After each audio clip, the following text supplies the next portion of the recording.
All right, guys, I've gotten asked by a subscriber and a buddy of mine within about a week and a half or so, what my next project was going to be after my square body pickup engine is done and the truck's finished. And it's going to be the Tudor hardtop.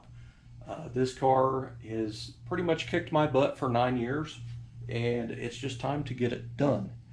There's a lot of car shows coming up in August, September, and October that I would like to make, at least a few that I would like to take the car to, but I have to finish it first. But my biggest obstacle is this engine. So you guys that have been subscribed for a long time, know what's going on, but in case there's some new guys to the channel, I've noticed from working on my square body, I've picked up quite a few subscribers because of that. So you guys probably don't have any idea I have this car. So this is a 55 Chevy Bel Air two-door hardtop. This one is actually a four-door 55 Chevy I'm building for my wife. But this car I've had for 9 years now, and when I got it, it was a gutted shell, barely bolted onto the frame. The guy delivered it to me in a million pieces. And so I have had a huge job trying to get this car done. And my plan of attack with this car, I built a lot of cars, restored a lot of cars, but this one I wanted to be able to put lights and mirrors and stands under it, and show it off. Usually when I build a car, it just looks nice on the outside and the engine compartment and the interior, but I don't really do any fancy work underneath. This time the whole chassis got smoothed out and plated in and lots of custom stuff done. So I'm proud of this one. I'm not ashamed to stick it up in the air and show it off. So anyway, I had an issue. I built a 350 engine for this car first, and that engine in particular, which is sitting over there in plastic, that engine ran fine, except when it got up to temp and you go to rev it up a little bit, you'd hear a little bit of knocking going on the bottom end.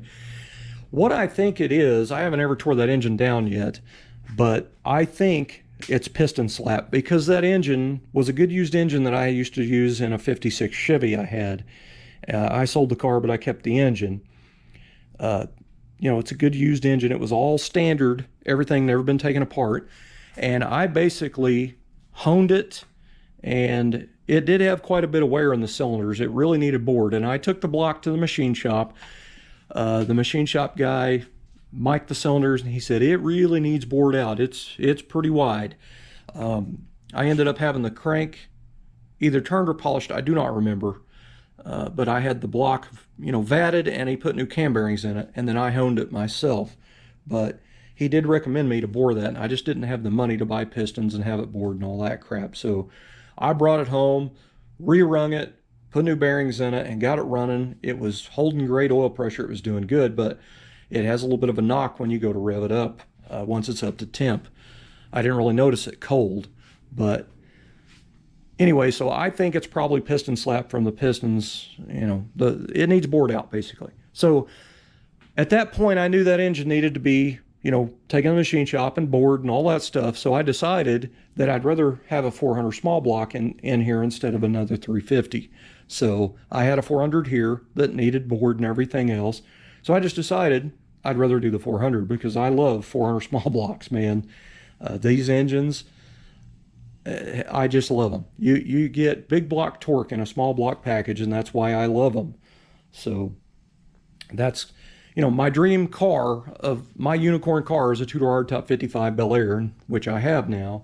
And my dream engine is a 400 small block Chevy. It's just my favorite small block. I'm a small block guy to the bone. I'm not into LS stuff. I'll save that for you other guys that are into LSs, but I'm a small block guy. But anyway, I built this engine, had the machine work done, bored out and everything else, crank turn and all that stuff, and I put it together, and it's got a knock. From the first time I hit the key, it's had a knock. I tried diagnosing it, on the car. I don't understand it. It sounded to me like it was in the front. I had a block mounted fuel pump on it, so I took the fuel pump off, took the fuel pump rod out of it, started it up. It still had the knock. I took the alternator off of it, took the belt off of it, thinking maybe something in there was clacking, and it wasn't what it was. I had a buddy of mine, Jason, come over here who has a lot of experience in roller cams. This is my first time putting a retrofit roller cam in an old school small block. He ended up putting a screwdriver down in there and pushing that cam forward, and it went clack when it hit the timing cover. Now I did put a timing or a cam button on it, but I didn't shim it or anything. I just stuck it on there and bolted everything up, but it had a lot of slack in it. So he ended up cutting a shim out, and we put it in there, and we thought we had it fixed, and I put it back together and it's still knocking. Now, in the meantime, me trying to get this thing diagnosed with the knock, and I had the alternator off of it, I ended up killing the battery, you know, starting it and running it and killing it and then starting it again with no alternator on it. So it killed the battery. And I noticed with the low battery that it was grinding the starter flex plate and everything really bad. Like the teeth were not meshing very well. It was fine before, but as I killed the battery, it started getting into the teeth real bad on the flex plate. So I don't know what's up with that. Never had that happen before. But after I got the engine all back together, alternator on it and everything, I charged the battery, and then I went in there to start it for the first time, and it sounded like the starter wasn't even shimmed right. It was bad, like grinding really, really bad. And it was fine before I killed the battery, you know, trying to crank on it with a dead battery. So I don't know if that's something that happens or it's just a fluke. I don't know. Now, I did put a cheap-ass flex plate in here. It's just a plain white box from Summit flex plate, no name brand on it. It was bare metal. I painted it flat black so it wouldn't rust, but it's a very thin, lightweightish, you know, 20-something flex plate. So I figured, well, maybe that's just the flex plate was just crap. I don't know. But I've ended up buying a few parts for the car to get ready for the new thrash on it. I went in and bought another mini starter just in case that mini starter's messed up. And I bought a TCI flex plate, which this one is quite a bit heavier than the one that's on the car. So hopefully this one's a little bit better made. I bought a new Fel-Pro one-piece oil pan gasket, and I got a complete Fel-Pro engine gasket set for the motor because I'm taking it apart. I got another Wix filter. Went in and bought some valve seals. Now, I've got an issue going on here. There's actually two little things going on that is probably, it's definitely not good compared, you know, if you ask the manufacturer. So I've got to do some changes here anyway, but I'm hoping I find a knock before I put it back together. So these are Edelbrock aluminum E-Street heads that I bought brand new from Summit. And of course I bought them, I don't know how many years ago, 5, 6, 7, who knows. But these were brand new from Summit out of the box. Now, in the instruction sheet for these Edelbrock E-Street aluminum heads, it says not recommended for use with roller cams. I put a roller cam in this engine. Now, I did some research online and I found out why that these are not recommended for use with roller camshafts. These have powdered metal valve seats. I don't really understand what that means, but apparently, from the gist of it, what I got reading off that forum, because the guy that was posting about it on this forum, he called Edelbrock and talked to him, and I'm about half tempted to call him myself, but he pretty much stated it word for word, and it seems like his was a 400 too. I don't remember, but anyway, they have a powdered metal valve seat, and what happens is when you go with a roller camshaft, the cam actually comes off of the lobe harder, meaning, you know, flat tappet cams, the valve closes a lot softer than a roller cam. So what happens is with the powdered metal valve seat is when the roller cam lobe comes off, it like hits, the valve hits real hard and it can bounce. So, you know, my idea of, you know, if you got a bouncing valve is to put stiffer valve springs on it.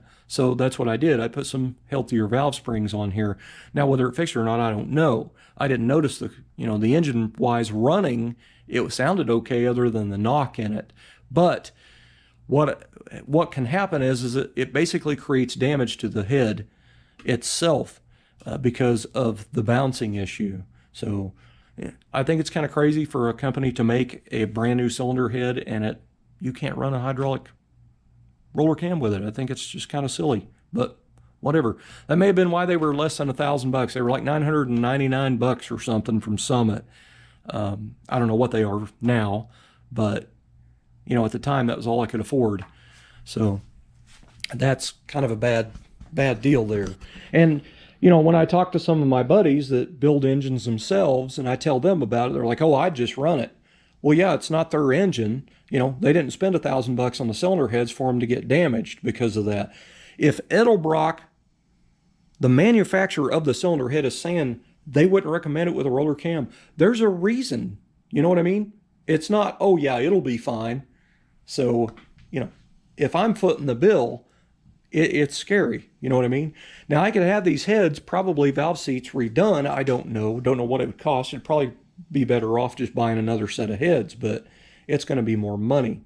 So the other thing that's kind of a negative about this whole deal is the pistons that are in the engine with 64cc heads is 10.5 to 1 compression. Now, the only gas available at the pumps around here in Oklahoma is 91 octane. We don't have 93 here.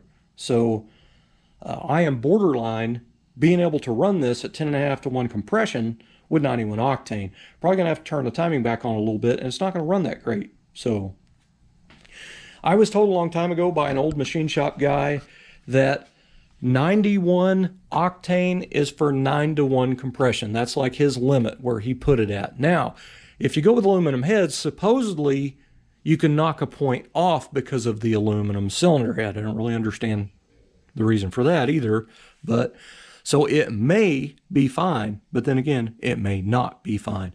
But pretty much the gist of the story is Edelbrock doesn't recommend me using a roller cam in this engine with these cylinder heads. So what I'm going to do is when I take the engine apart, one of the things I'm going to do is just put some cast iron 882 76cc smog heads, 194 valves, nothing special, on the engine. It's actually, it can get me by until I can, you know, and I may not ever buy heads for it. All I care is that the car runs. I don't care how fast it is anymore. I just want the damn thing to run. You know what I mean? I'm tired of this back and forth crap. It's 1 step forward and 10 steps back for me.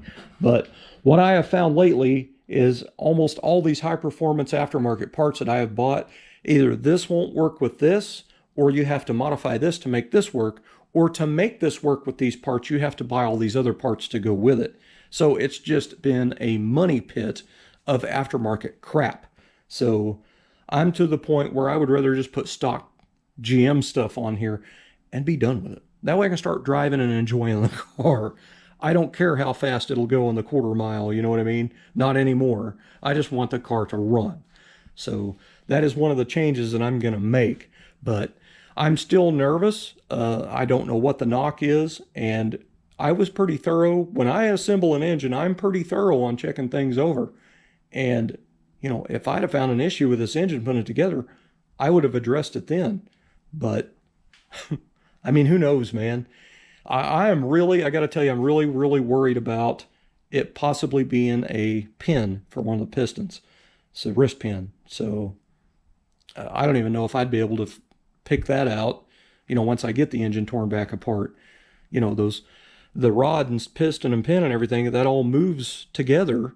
You know, you can move a rod side to side on the piston. So I don't know if I'd be able to pick up if the stupid thing's too loose or not.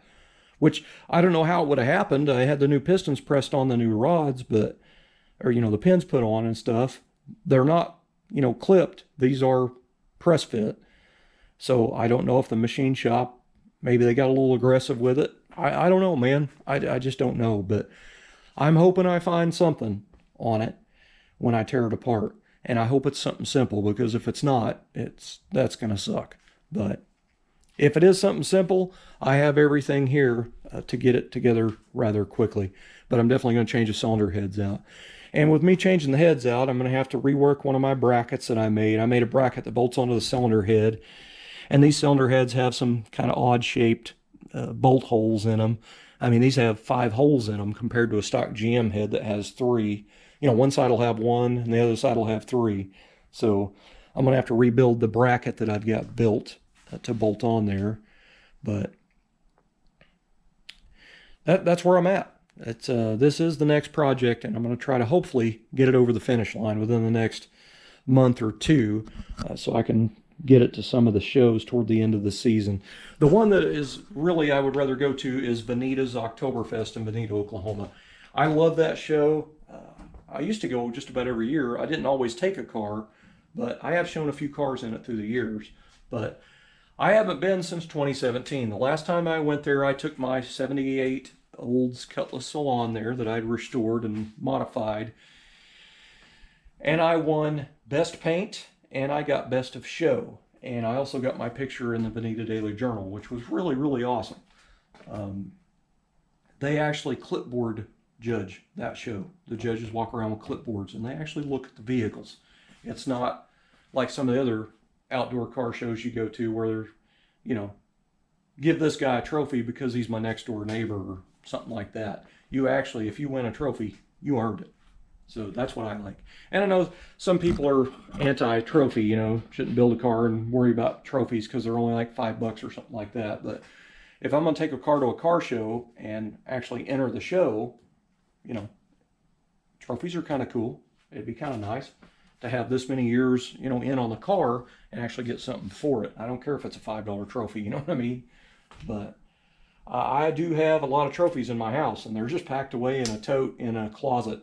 One of these days, I would like to, you know, fix up one of them rooms and put shelving units in there and put all my trophies and stuff like that up in there. But anyway, that is where I'm at. I think it was my neighbor asked me, he goes, "Are you putting those valve covers on that engine?" And the answer is no. These are just sitting on here to keep the dirt or dust out of the engine.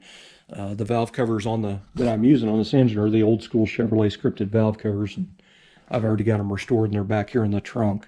So those are just to keep the dirt out of it. So that's where I'm at, guys. The hard top is next, and hopefully it'll get finished up, because I know a lot of you subscribers that are on my channel, you're here because of this car. This is pretty much what I've started building on the channel. So it's almost there, man. It is so close. I have to respray the outside of one door because I went through it with sandpaper to buff it. So I have to sand the door down more and then respray the door. I got to spray the top side of the deck lid.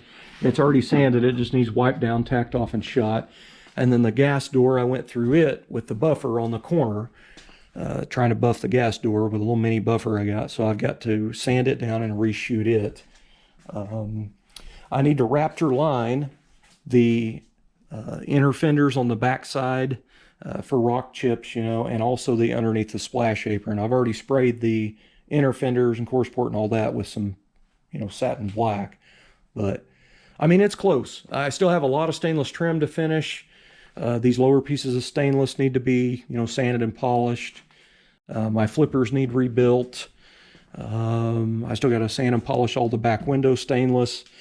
The quarter moldings are done. The paint dividers are done, but I have to spray the inlays of all the trim. So, I mean, it's just a lot of little piddly stuff. And then I've got to finish upholstering the seats, which I'm doing myself. That is going to take the most time, I'm sure. Upholstery for me is kind of tough.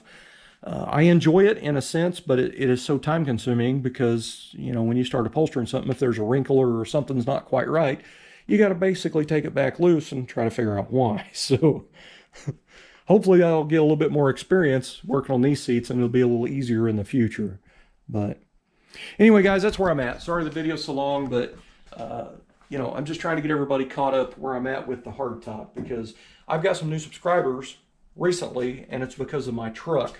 They're not here for the 55, and they probably didn't even know I had a 55. So as soon as the hardtop's done, I'm going to get back on the 4-door for my wife. I want to get this car done pretty quick because she needs a car. Her daily is getting a lot of miles on it, and I really want her to drive this car and use it. So that's why I put a lot of safety stuff in it and catered it to her, you know what I mean? But after that's done, hopefully I will be able to get onto that 87 T-Top SS Monte Carlo, which I still have to do the work to the guy's car to get that car, but it's pretty much done deal. I just need to do the work, which is doing a little bit of body work, sand the car down, and put it in a coat of primer, because it has mixed match colored parts on it. So, and then somewhere along the lines, I need to finish my 1983 GPZ Kawasaki. So that thing's all torn apart in a million pieces, and it's in like 2 or 3 different totes, tons of new parts. And I tore it down, I don't know, 5-6 years ago, and I ain't touched it since, because I'm always working on cars. But hopefully I'll get to it. Thanks for watching.